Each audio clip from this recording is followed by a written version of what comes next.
À présent, le peuple zimbabwéen est préoccupé par les retombées de la mise en vigueur de l'accord de partage du pouvoir entre Mugabe et les leaders des partis rivaux. Le chef de file du MDC, Tsvangirai, dont l'animosité contre le président Mugabe remonte à une décennie, a fini par faire échouer le parti au pouvoir dans les élections législatives, ayant un partage légal avec la ZANU-PF de Mugabe à la composition du gouvernement d'union nationale.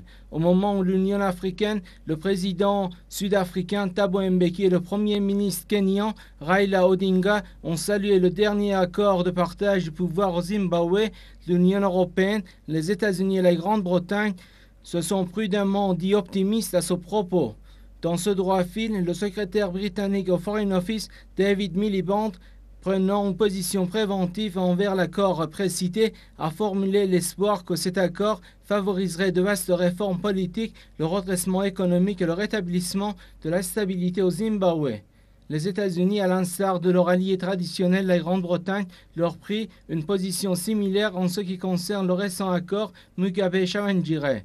Les observateurs estiment que les décisions prises lors de la prochaine réunion des ministres européens des Affaires étrangères, présidée par la France, dépendent des points de vue des États-Unis et de la Grande-Bretagne, deux partenaires stratégiques de la France. Entre-temps, la Russie a pris une position contraire à celle de l'Occident, qualifiant l'accord de partage du pouvoir d'une occasion historique pour le peuple zimbabwéen.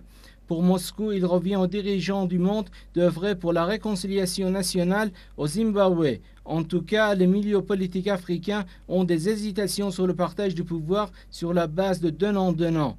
Le texte prévoit un système complexe de répartition des pouvoirs au sein de l'exécutif et fixe un nombre de portefeuilles pour chaque parti. Le président conserve la direction du puissant Conseil national de sécurité qui regroupe les chefs d'état-major de la police, de l'armée et des services secrets. Mais le Premier ministre fait désormais partie de ce cercle très fermé. Entre-temps, la réaction des partisans de Mugabe du parti au pouvoir envers le partage du pouvoir reste floue.